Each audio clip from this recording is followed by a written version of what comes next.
pues haciendo esto te salvarás a ti mismo y a los que te oyen. Yo hubiera dicho amén. Amén. Vuelvo a leerlo. ¿Puedes hacer una música de fondo, por favor? Ten cuidado de ti mismo y de la doctrina. Persiste en ello, pues haciendo esto te salvarás a ti mismo y a los que te oyeren. Yo hubiera dicho amén. Amén. Timoteo es plantado por Pablo en la iglesia de Éfeso. ¿Y qué problema había en Éfeso? Os lo digo de forma rápida y muy resumida.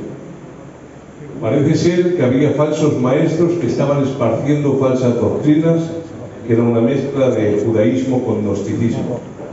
Y la situación era muy grave. Existen buenas razones para dar por hecho de que los falsos maestros no eran, como en otras iglesias, un problema de gente de afuera que quería hacer daño a los que estaban dentro.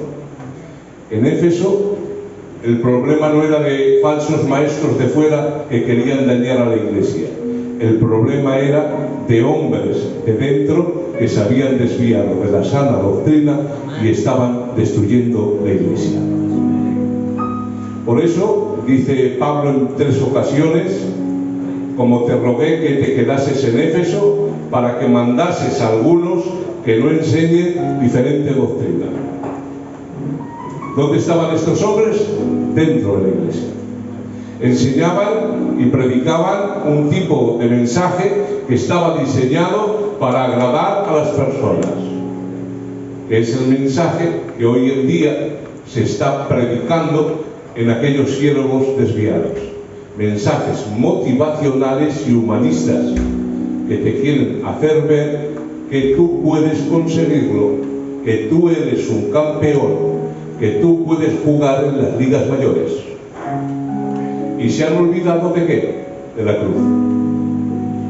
Falsos maestros que querían ser doctores de la ley sin entender ni lo que hacían ni lo que decían, cosa que está pasando en la actualidad, como una corriente judaizante está atacando a la iglesia del Señor Jesucristo, queriendo que volvamos de nuevo bajo los rudimentos de la ley de Moisés.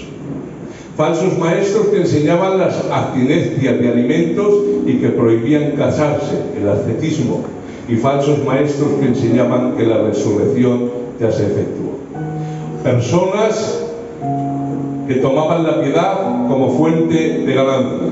La Biblia nos dice que por amor al dinero se extraviaron de la fe hombres ávaros, amadores de los deleites más que de Dios. En estos hombres operaban influencias de espíritus demoníacos.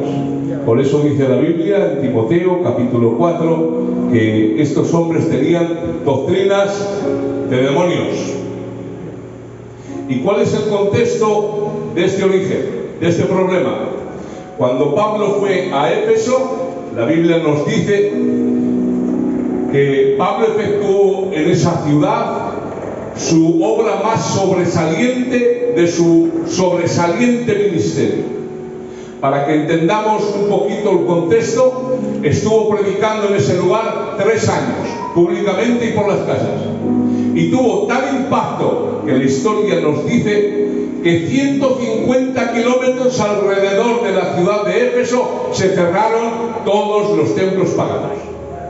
Todos. No sé cuántos kilómetros hay, 150 kilómetros alrededor de esta ciudad. Imagínate los cientos y cientos de kilómetros cuadrados.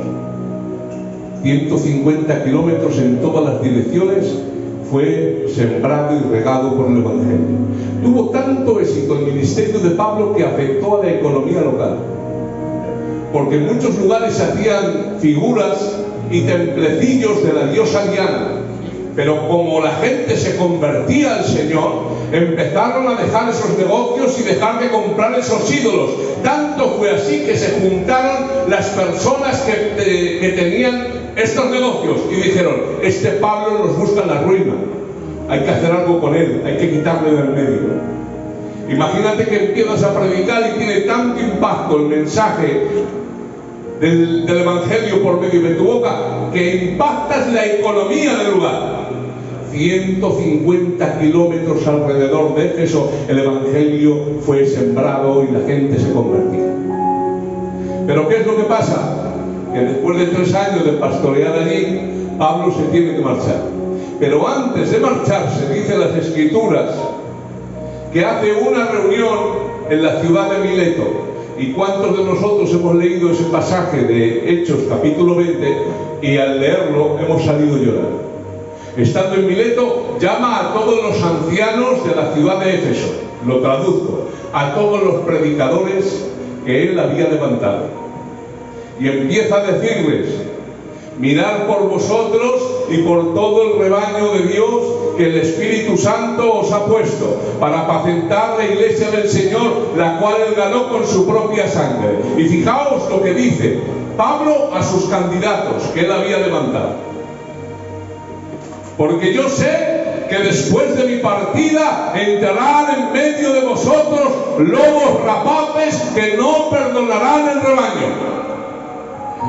Y escucha, y les dice a sus candidatos: y de vosotros mismos se levantarán hombres que hablen cosas perversas con tal de arrastrar para sí discípulos. Cuando hubo dicho estas cosas, dice la Biblia, se puso de rodillas y oró con ellos. Entonces dice que todos salen llorando y se echaban al brazo al cuello de Pablo y le besaban, porque Pablo les había dicho: ya no veréis más mi rostro, pero antes de que yo me marche os tengo que besar. Van a venir lobos que no tendrán piedad del rebaño, y de entre vosotros saldrán hombres que quieran arrastrar a las almas. Ahora imagínate el cuadro. Tú has levantado la iglesia, les has predicado, se han convertido contigo, les levantas de candidatos, les ensayas, te vas a despedir de ellos y les estás diciendo que después de que Pablo se marchase o de que él se vaya, van a venir lobos que destruirán la iglesia. Y escucha, de entre vosotros van a haber algunos que arrastrarán y harán daño a las almas. Buen mensaje, ¿verdad? Salen llorando, le abrazan, Pablo se marcha y estos hombres vuelven a Éfeso. Esta historia que os he dicho es unos años antes del verso que os he leído. Cuando Pablo se marcha, estos hombres vuelven a Éfeso, pasan unos añitos y algunos de ellos se desvían. Empiezan a predicar judaísmo mezclado con gnosticismo. Empiezan a predicar mensajes humanistas que buscaban agradar al oído. Empiezan a predicar por amor al dinero. Y empieza a cumplirse todo aquello que Pablo había estado avisando. Se llevaban las almas. Pablo había escrito a la iglesia de Éfeso una carta, que ustedes la pueden leer, que es maravillosa, una de las cartas más profundas que escribió Pablo. Pero hay un verso que es precioso, que vertebra muchas de las enseñanzas de Pablo. Y dice: no os embriaguéis con vino, en el cual hay disolución, ser más bien llenos del Espíritu Santo. Porque si eres lleno del Espíritu Santo, tu matrimonio va a estar bien. Por eso habla en el contexto inmediatamente después del matrimonio. ¿Después de qué habla? De los hijos. Con lo cual está uniendo en el contexto. Si estás lleno del Espíritu Santo, tus hijos van a estar bien. Si estás lleno del Espíritu Santo, tu trabajo va a estar bien. ¿Y después qué habla? Dice, porque no tenemos lucha contra principados y potestades, sino con gobernadores de las tinieblas. ¿Qué está hablando? De una guerra espiritual contra las huestes de demonios. Pero antes de eso, ¿qué dice? Ser llenos del Espíritu Santo. Porque si estáis llenos del Espíritu Santo, vais a poder estar bendecidos en vuestro matrimonio, bendecidos con vuestros hijos, bendecidos en vuestro trabajo, y vais a poder luchar contra toda hueste de maldad. No se puede desvincular el texto del contexto. Y Pablo está dando la clave para ser bendecido y exitoso. No conforme a la identidad del mundo, sino conforme a las Escrituras. Porque el éxito en las Escrituras es obedecer a Dios y ser bendecido por Él. Amén. Y yo esto hubiera dicho amén. Amén. ¿Qué ha pasado? Que estos hombres no han hecho caso ni del aviso que Pablo ha hecho en la carta de ser llenos continuamente por el Espíritu, ni tampoco han recordado el aviso que tuvo en su despedida. Y escuchad, han pasado solo 6 años. 6. Y de ser hombres pastoreados por el más sobresaliente siervo del Nuevo Testamento, que fue Pablo. De ser hombres enseñados por el más grande maestro del Nuevo Testamento, que fue Pablo. De ser hombres encaminados, como no han guardado su vida y no han estado continuamente llenos del Espíritu Santo, en 6 años se han metido a hacerlo mal. Escuchad, normalmente, amigo Luis, si tú tienes una iglesia así como responsable con esos problemas, ¿a qué buscarías? ¿A un hombre experto? ¿A un hombre anciano? ¿A un hombre con muchas cicatrices de guerra? Porque el lugar donde vas a pastorear es un lugar muy complicado y difícil. ¿Pero a quién pone Pablo? A un joven. A un jovencico. ¿Quién tiene aquí 30 años? Que levante la mano. Ay, no hay nadie con 30 años. Levantar la mano. Aproximadamente esa era la edad que Dios, con la cual Dios usó a Timoteo. Los expertos dicen que tenía de 30 a 35 años. Pero había un problema. El problema es que en los tiempos bíblicos nadie era pastor de una iglesia con menos de 60 años. ¿Quién es el pastor? Mínimo 60. ¿Cuántos tiene Timoteo? De 30 a 35. Por eso dice la Biblia, nadie tenga un poco tu juventud. Porque se iba a enfrentar, escuchad, a ministerios desviados levantados por el gran apóstol Pablo. Y el que menos tenía era 60 años. ¿Y quién viene a lidiar con el sector de Miura? Un jovencillo de 30 a 35. ¿Vais cogiendo ya el problema? Amén. ¿Me dejáis seguir un poco más? Mira. Pero había otro problema más. Y es que Timoteo tenía unos problemas internos bastante complicados. Primero, era un hombre temeroso, porque tenía complejos. Y los complejos le llenaban de miedo. Por eso tiene que decir Pablo, porque Dios no nos ha dado un espíritu de temor, sino de poder, amor y dominio propio. Timoteo no es Tito.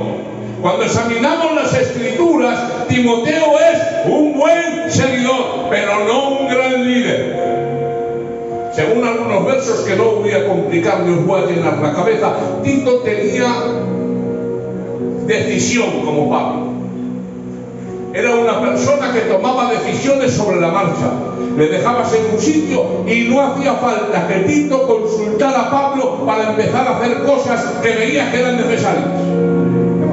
Pero ustedes se han dado cuenta que hay gente que está en algún negocio, en alguna tienda, y cuando se salen del ABC y les dices, oye, haz esto o aquello, dice, perdona, tengo que consultar.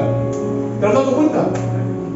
Porque no tienen iniciativa, porque están ahí, pero no son líderes, siguen y hacen lo que otros les dicen. Así era Timoteo. Timoteo era un hombre dispuesto para ir al fin del mundo con Pablo. Por eso dice Pablo, porque a nadie tengo con el mismo ánimo a no ser Timoteo. ¿Dónde dice eso? Hay entre vosotros este sentir que hubo en Cristo Jesús, el cual siendo en forma de Dios no estimó el ser igual a Dios como cosa que aferrarse. Y ahora dice, después de esos versos, porque todos buscan lo suyo propio, no así mi hijo Timoteo. O sea, Timoteo era de estos, Luis, hermano mío, que decían, una oración, vamos, un ayuno, vamos a tal iglesia, vámonos a cenar, vamos. Se apuntaban a un café. Qué bien.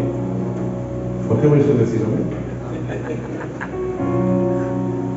Era un fiel, pero él era un seguidor. Él no lideraba. Sin embargo, Tito tenía el carácter de Pablo. Él era el que decía, chacho, ¿qué hacemos aquí? Vámonos a tal sitio. Chacho, estamos aburridos, vámonos a cenar. ¿No lo habéis visto? Amén, ¿verdad? No solo tenía un carácter tímido, miedoso, físicamente era debilucho, era un enfermucio. Dice Pablo, mira lo que te digo, no tomes más agua, sino toma vino a causa de tus constantes enfermedades. O sea, era una persona que no podía comer en demasía porque le hacía daño a la comida. A mí, como veis, no me hace daño. Pero este se tomaba una croqueta de más y ya no estaba bien. A mí me dicen, chacho, no comas más pasteles, que vas a explotar. Y digo, pues dame otro y aparte.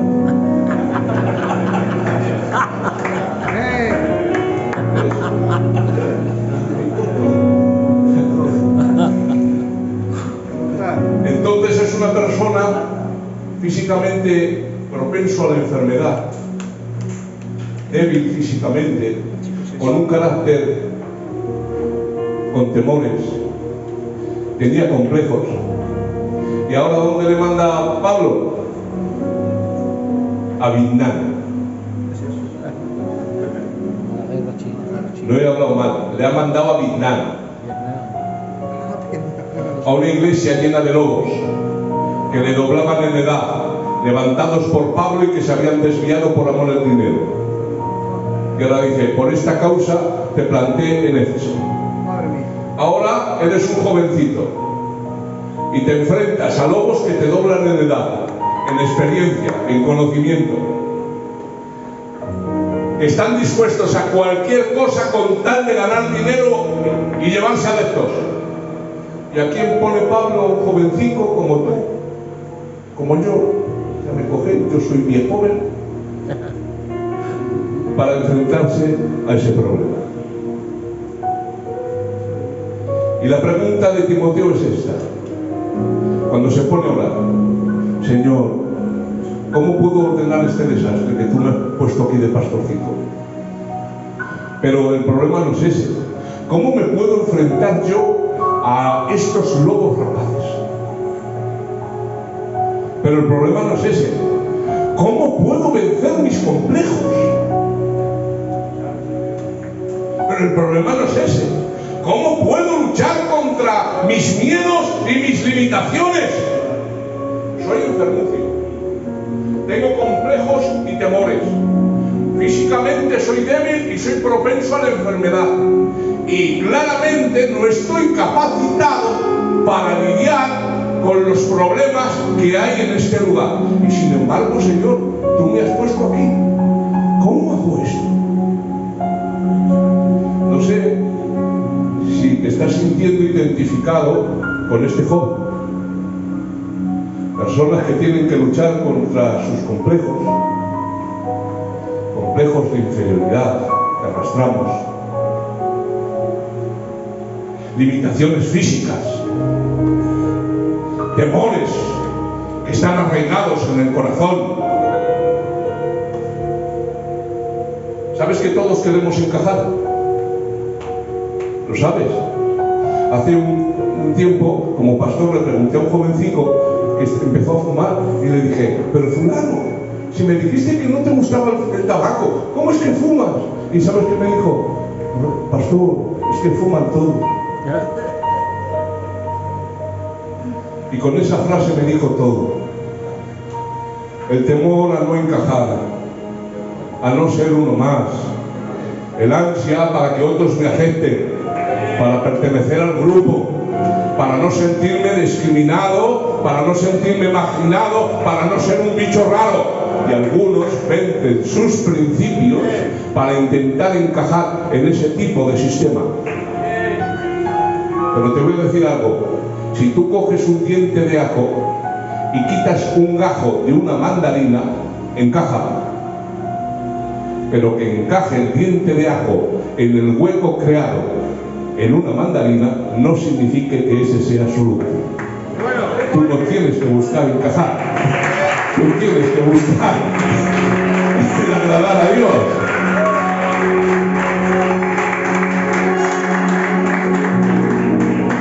¿Cómo puedo luchar contra estas cosas que son, perdonadme la frase, que son demonios interiores?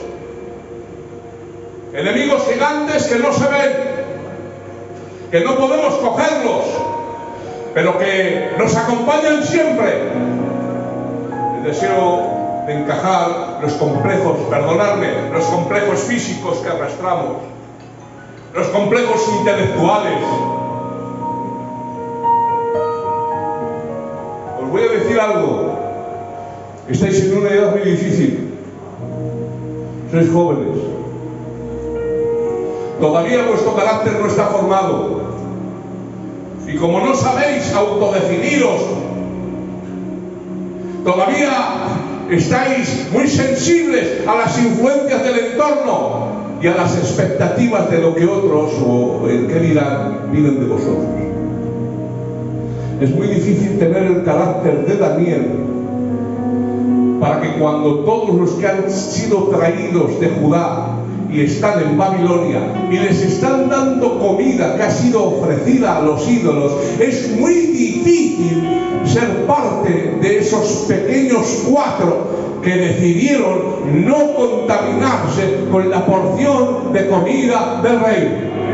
Muchos fueron de Judá a Babilonia, pero solo unos poquitos tuvieron el suficiente ánimo y la suficiente fortaleza de carácter para no querer encajar en el ambiente en el cual vivían. Tampoco se dejaron arrastrar por las circunstancias. Hemos sido arrastrados de nuestros hogares. Estamos aquí en Babilonia, en nuestro templo, y nuestro Dios se encuentra a miles de kilómetros. Vamos a hacer lo que todos hacen, pero estos jóvenes dispusieron su corazón para no contaminarse con la porción de comida del rey.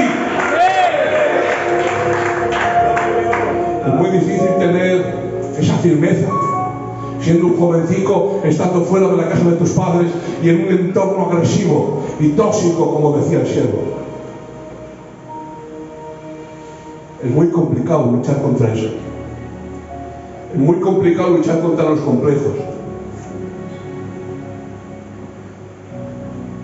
porque nos han bombardeado durante años con una imagen física de lo que deberíamos de ser, con un ideal de lo que deberíamos de hacer. Y ahora me veo siendo un joven que no encajo en ningún sitio. Escucha, en muchas ocasiones no encajamos ni en la iglesia, porque nuestro carácter todavía no está formado, y tampoco encajamos en el mundo. porque sabemos demasiado de Dios como para abandonarnos en el mundo, pero tenemos demasiado poco de Él para encajar dentro de la iglesia. Estamos ahí, luchando. Por un lado arrastrados por nuestras pasiones, nuestros temores, nuestros complejos, y por otro anhelando las cosas de Dios. ¿Cómo puedo vencer contra todo esto? Pablo solo veía una manera. Por esta causa, dice, te aconsejo que avives el don de Dios que reside en ti. Que avives el don, que avives a la persona del Espíritu Santo, porque no te ha dado Dios un espíritu de cobardía, sino de poder, de amor y de dominio propio. Vamos a leer entre líneas. Parece ser que estoy escuchando la voz quebrada de Pablo hablar con su hijo Timoteo a través de esta carta, y le está diciendo: Timoteo, hijo mío, los predicadores de Éfeso no hicieron caso de mi consejo cuando les escribí la carta. A pesar de que tienen más años que tú, a pesar de que yo les adoctriné, a pesar de que yo les levanté de ministerio, no se llenaron del Espíritu, y por ese motivo, al no estar continuamente llenos del Espíritu, se endurecieron y perdieron la sensibilidad, hasta el punto que la comodidad, el amor del dinero y el buen vivir y los placeres de este mundo les dominaron y se apartaron de la fe. Dejando la llenura del Espíritu, apostataron de la fe y ahora son lobos rapaces que no tienen piedad del rebaño. Y te tengo que decir algo: los complejos no se quitan con un cargo, tampoco se quitan los complejos viniendo o poniéndote en el coro o queriendo que te levanten de candidato. Los miedos no desaparecen haciéndote fotos con personajes famosos, no. Solamente la llenura del Espíritu Santo es capaz de lidiar con tus problemas internos.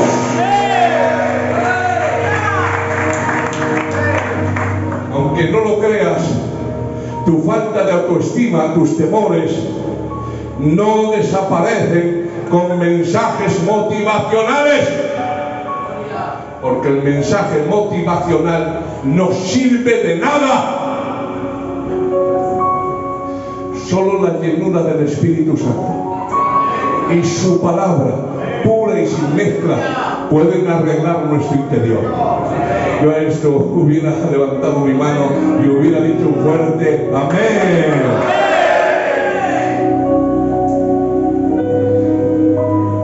Efesios 5:18. No os embriaguéis con vino, en el cual hay disolución. Antes bien, dice la traducción más ajustada, ser llenos constantemente del Espíritu. Y dice cómo: estando entre vosotros con salmos, himnos, cánticos espirituales, dando gracias a Dios y Padre por medio del Señor Jesucristo. Los maridos amen a las mujeres respeten a los maridos, los hijos estén sometidos al Padre como el Señor. Esos son los requisitos para la llenura. Pero cuando leemos el libro de Colosenses capítulo 3 versos 18 y 19 dice: la palabra de Cristo habite con abundancia en vuestros corazones.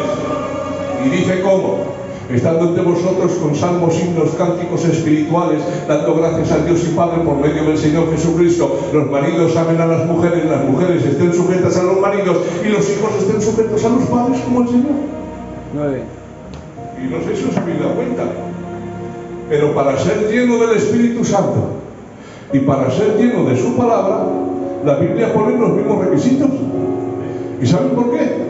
Porque son vasos comunicantes. Nadie puede ser lleno del Espíritu si desobedece y tiene en poco la palabra de Dios. Y en la medida en que tú andas en obediencia en la palabra de Dios y caminas en ella, en esa misma medida el Espíritu de Dios te llena. Muy bien. Muy bien. Por medio, el Espíritu Santo opera en tu interior, es la palabra. No tiene otro. Si se sugiere que el Espíritu opera de alguna manera aparte de este medio, entonces no se puede decir exactamente qué hace o qué no hace el Espíritu Santo. Solamente su palabra lo define. Porque el mismo Espíritu Santo que obra en ti es el mismo Espíritu Santo que inspiró su palabra. Y Dios no puede mentir. ¿Ya vais a decir amén? La palabra inspiración significa respiración de Dios. Qué bueno. La palabra tiene el aliento de Dios. Amén. Y Dios no puede mentir. Amén. Lo que dice la Biblia que hace el Espíritu es lo que hace el Espíritu. Amén. Sí, Señor. Qué bien. Nada de lo que se escribe hoy de la obra del Espíritu se realiza fuera de la palabra de Dios. Y tú puedes decir, ya, pero Dios es más grande que la Biblia. Claro, hijo, que es más grande que la Biblia. ¿No existía Dios antes de que la Biblia fuera creada? Sí. Entonces, si Dios es más grande que la Biblia, habrá cosas que Dios hace que no están en la Biblia. Pues no. Y dices, chacho, ¿me vuelves loco? No te estoy volviendo loco. Dios es más grande que la Biblia. Pero todo lo que está en la Biblia es lo único que tú necesitas para ser un hombre perfecto, enteramente preparado para toda buena obra. Muy bien. Si hubiera sido necesario que en la Biblia hubiera habido algo más para que fueras más capaz y estuvieras más preparado, el Señor lo hubiera revelado. Muy bien. Pero, aunque no sabemos todo lo que es Dios, lo que sabemos es perfectamente capaz de hacer de ti un hombre maduro, espiritual, preparado para toda buena obra. Amén. Y la Biblia nos dice que no podemos ir más allá de aquello que está escrito. Os voy a decir algo y con esto termino. La Biblia hoy en día, aunque parezca mentira, está desapareciendo de los púlpitos de las iglesias. Levantad los ojos y mirad. No somos bueyes que miramos a la tierra y no nos enteramos lo que pasa a nuestro alrededor. Levanta los ojos y mira. Cuando hay que cortar algo en el culto porque se ha hecho tarde, ¿qué es lo que se corta? ¿La alabanza o la palabra? Decidlo fuerte. ¿Cuántas convenciones hemos ido donde hay 53 coros? Y cuando tiene que predicar el predicador la palabra, tiene que estar 10 minutos y nos vamos para casa.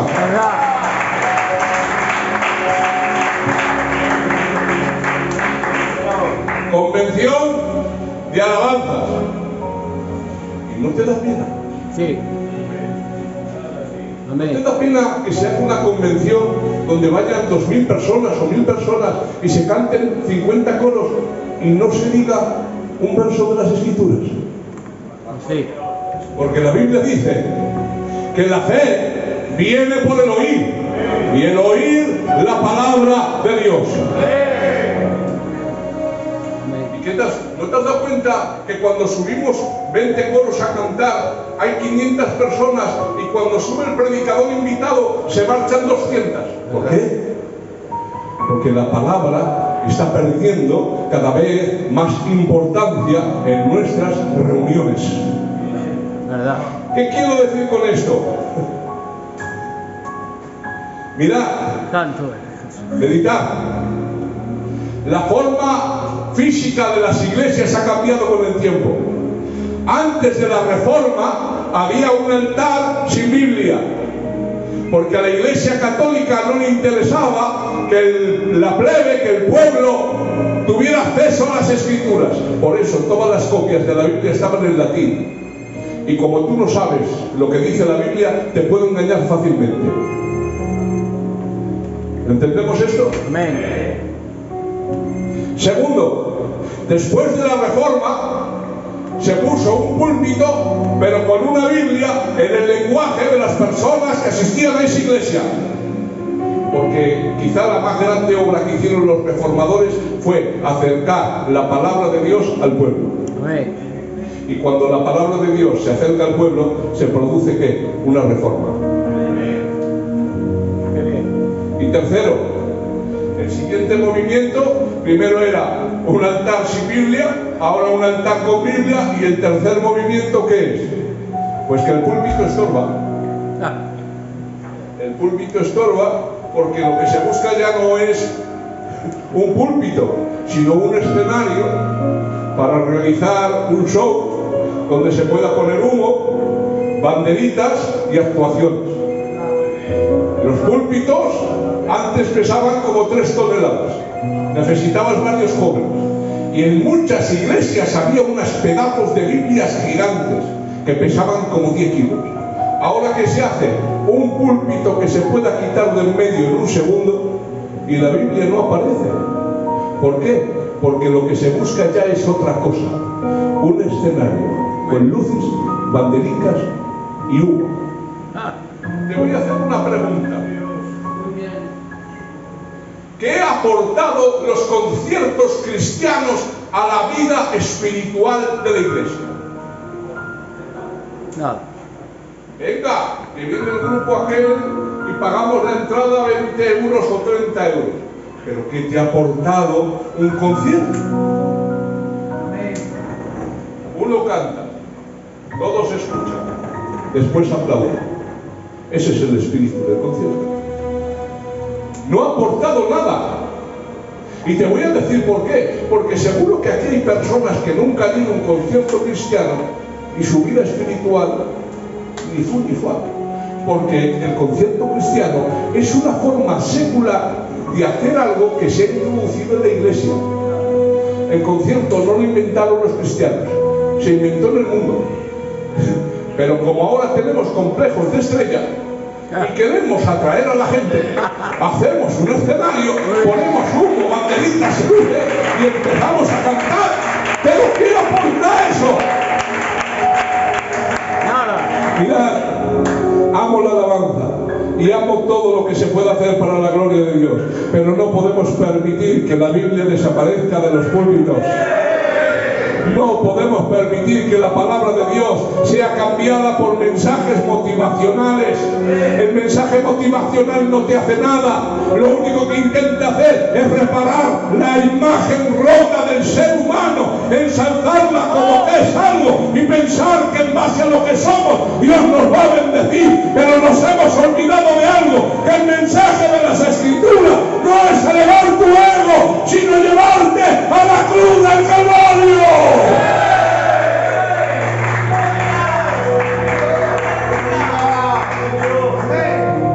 ¿Qué es el mensaje motivacional? Te lo explico en 2 minutos. Normalmente se coge un pasaje que normalmente es una historia del Antiguo Testamento o del Nuevo.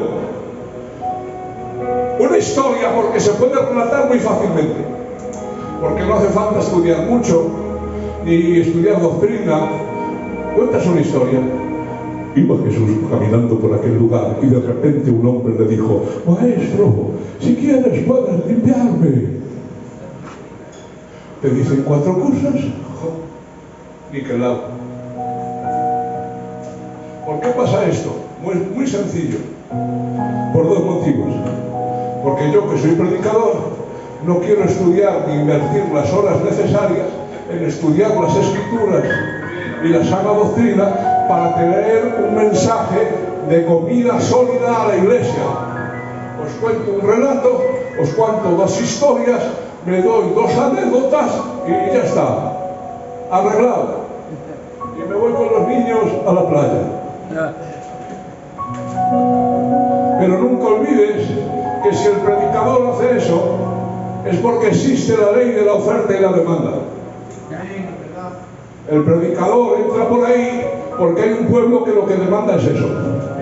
Siempre que el pueblo quiera un becerro de oro, va a haber un Aarón dispuesto a dárselo.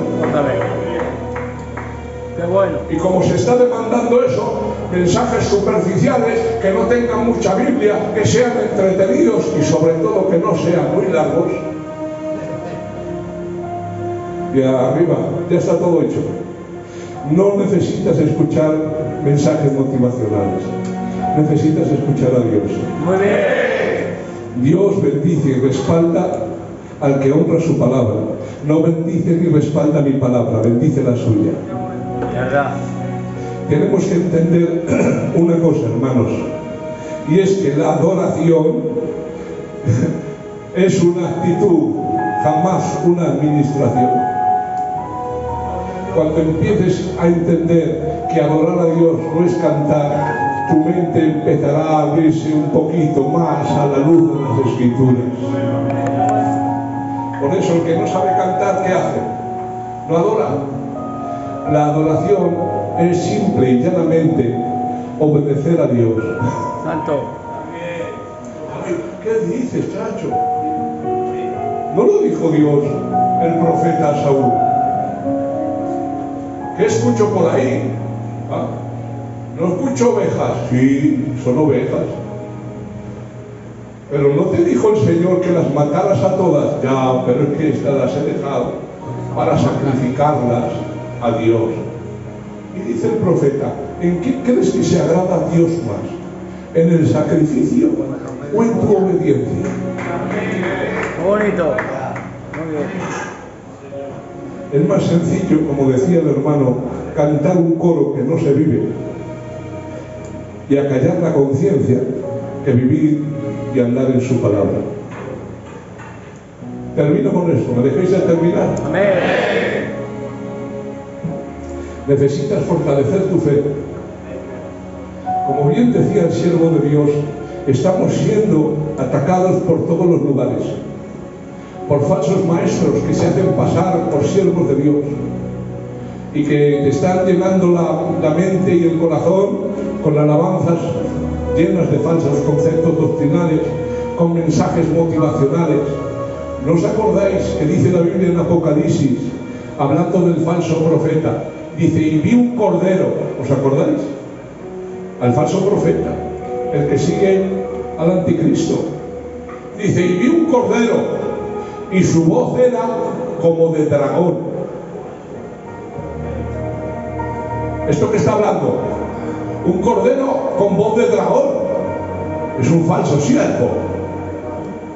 Porque hay muchos así, que son corderos, pero su voz es de dragón. ¿Cómo puedes luchar contra lo que te viene del mundo? Contra tus complejos, contra tus miedos, contra tus temores, contra tus incapacidades. Te lo voy a decir. Por la palabra de Dios. No tienes otra herramienta. Hace un tiempo se hizo un estudio por el Centro de Compromiso Bíblico entre 40.000 personas. 40.000 personas. ¿Y cuál era el estudio? La influencia en la lectura de la Biblia en la personalidad humana y en su comportamiento. Y escuchad, 40.000 personas hicieron este estudio. Las personas que leían 1, 2 o 3 veces la Biblia a la semana no presentaron ningún cambio de conducta. 1, 2 o 3 días a la semana. Os voy a hacer una pregunta que no es difícil. ¿Cuántos días tiene una semana? 7. Y si yo leo la Biblia 3, ¿cuántos días me quedan sin leer la Biblia? 4. Los 4 ganaban al 3. Leían la Biblia 3 días a la semana y no había cambio de conducta. Pero escuchad, cuenta el estudio de 40.000 personas que cuando las personas mantenían una rutina de lectura de la Biblia como mínimo 4 días a la semana, los picos de los gráficos cambiaban espectacularmente. Y esto dieron las estadísticas. El sentimiento de soledad cayó un 30%. Los problemas con la ira disminuyeron un 32%. La amargura en el corazón disminuyó un 40%. El alcoholismo disminuyó un 57%. El estancamiento espiritual disminuyó un 60%. La atadura de la pornografía disminuyó un 61%. Y la fe aumentó un 200%. ¿Y sabes por qué? Porque la palabra de Dios produce fe en el corazón del hombre.